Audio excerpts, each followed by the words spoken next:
Y uno de los títulos del día tiene que ver con la decisión justamente del gobierno, allí lo va a pronunciar seguramente, lo va a confirmar en las próximas horas, de sostener restringida el ingreso de los argentinos que están en el exterior a nuestro país. El número que se determinó es el de 600 y es el que se va a seguir sosteniendo. José Cano, diputado nacional de Tucumán, proveniente de la UCR, está en contacto con nosotros. ¿Cómo le va, Cano? Muchas gracias por atendernos.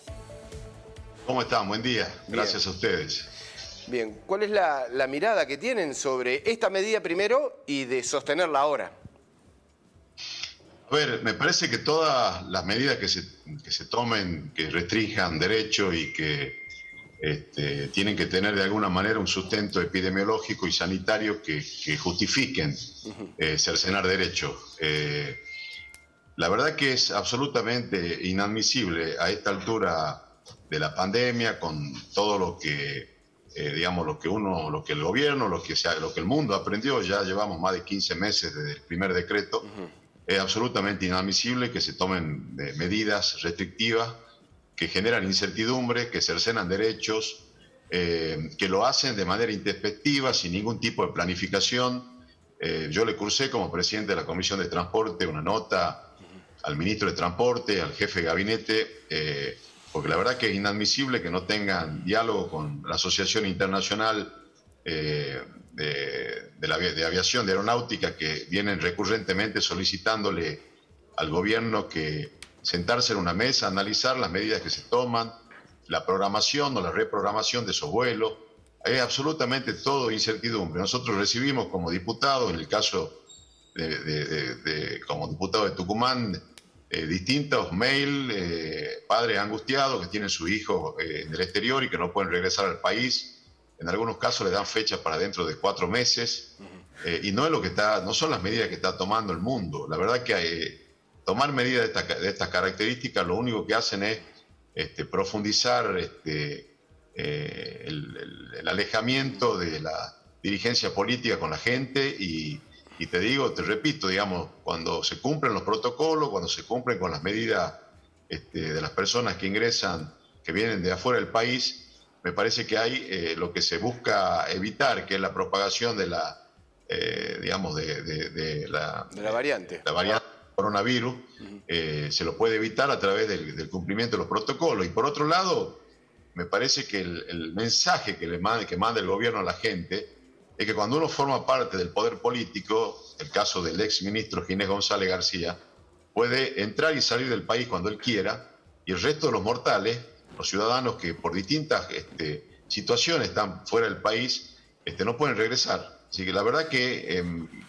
el gobierno insiste en el error y no apela a lo que se tendría que apelar, que es al diálogo sensato con las organizaciones internacionales de tráfico aéreo, que son efectivamente las que están viendo lo que pasa en todo el mundo. Diputado, le voy a hacer una consulta y me pongo en este lugar con la posibilidad de estar observando cuál es la respuesta del gobierno y trasladársela.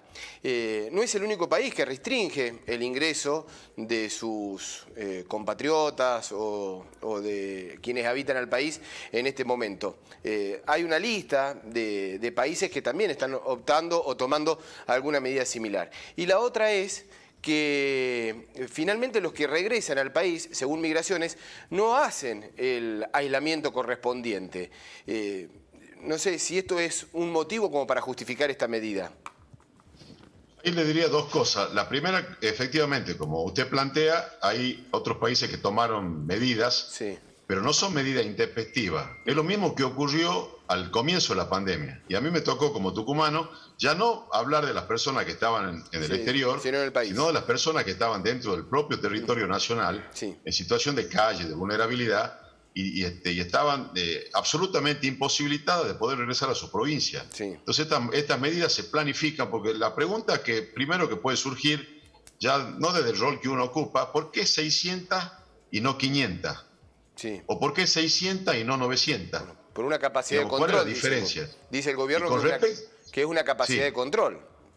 No, a ver, si usted puede, es un argumento muy falaz decir que yo puedo controlar 600 personas y 500 y 700 no, y que si el argumento en todo caso es que la gente no cumple, bueno, no cumplen los 500, están dentro, o los 600 comprendidos dentro de las generales de la ley. Si usted pone protocolos estrictos, el Estado tiene toda una logística para que efectivamente quien viene de afuera cumpla con los requerimientos sanitarios que imponen para evitar la propagación de esta variante del coronavirus, que es mucho más contagiosa que el resto. Eso ha fallado. Uno no está diciendo que la gente esa capacidad de control ha fallado, diputado. Quedó claro. Bueno, pero eso es ineficiencia del Estado. Porque cuando uno pone los protocolos como corresponde y hace la trazabilidad y el seguimiento de las personas que ingresan al país, la cosa tiene que funcionar. Ahora, si el mensaje es que la gente se tiene que cuidar, y usted ve una foto de la vicepresidenta con Mayra Mendoza y el personal del hospital en un ambiente de 4x4 cerrado y sin barbijo, bueno, entonces el mensaje que se manda es totalmente contradictorio. Y no es la primera vez, ¿no? Y no es la primera vez, digo, que sucede esto, estas situaciones. Le hago una pregunta. Probablemente también pueda haber situaciones similares de referente o dirigente tal vez de nuestro propio espacio político. No estoy, estoy planteando una cuestión que tiene que ver con la ejemplaridad y con el mensaje que uno, desde el rol que cada uno ocupa, le manda al resto de la sociedad, a la cual le pide que restrinjan la circulación o que tengan medidas de aislamiento, de cuidado, que a veces los propios funcionarios del gobierno no lo cumplen. Sí, está claro y es cierto, ¿no? Se han visto distintos ejemplos en este sentido, lamentablemente negativos. Le hago una consulta que puede ser menor, pero es una cuestión semántica.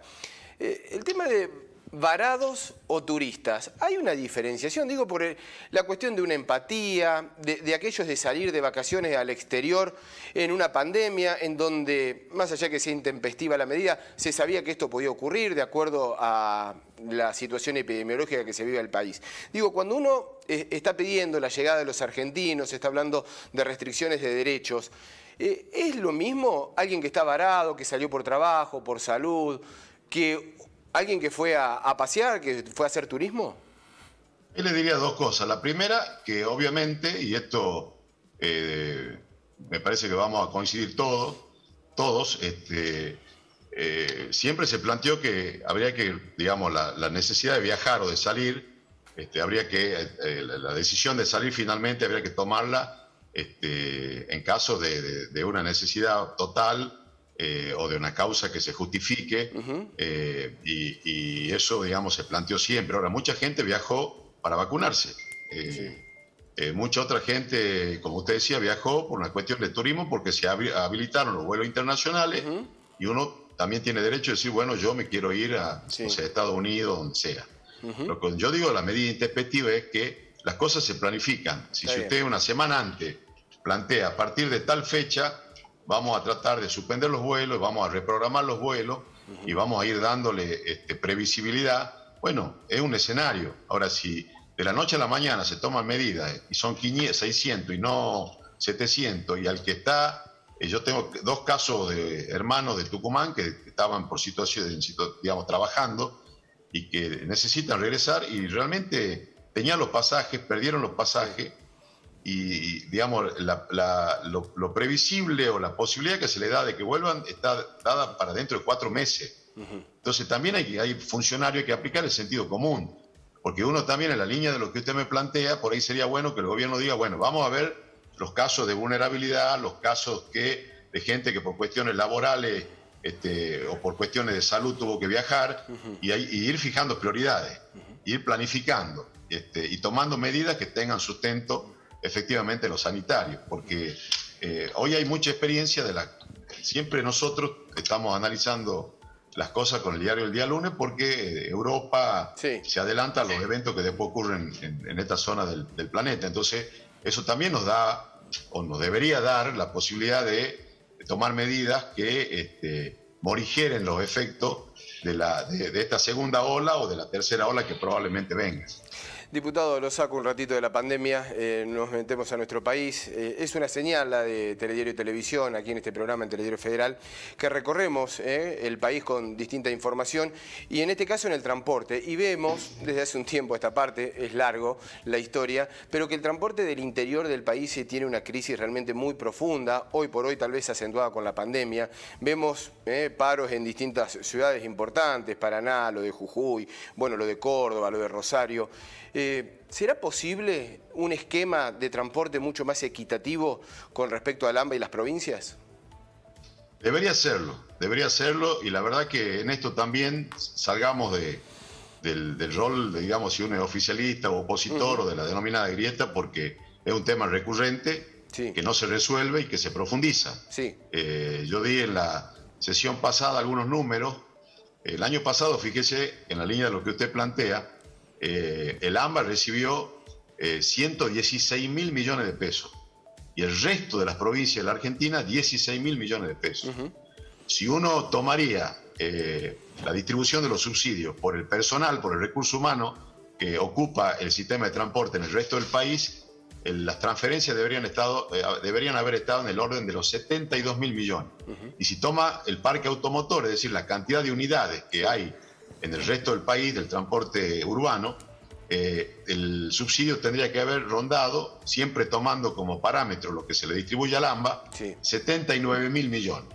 Es decir, que hay un desfasaje tremendo, una contradicción importante, porque la zona donde de mayor ingreso per cápita del país tiene una tarifa en el transporte 3 veces, 4 veces menor de lo que paga el resto del país. En el caso de mi provincia, que también está en una situación de conflictividad con el transporte público, pagamos casi 3 veces y medio más de lo que se paga en el AMBA. Nosotros presentamos un proyecto del Fondo Federal de Transporte y de ir a un sistema único.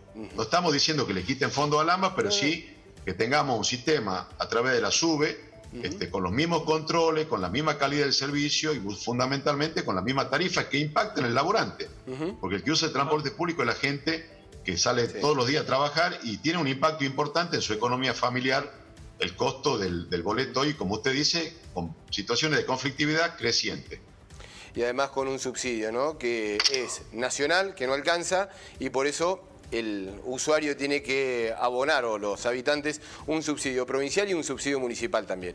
Es decir, que está abarcando 3 subsidios y eso no alcanza. Ojalá que estas inequidades dentro del transporte y en general se pueda llegar a corregir para tener un país mucho más federal y no solamente en los discursos, sino también en las realidades. Diputado, muchas gracias.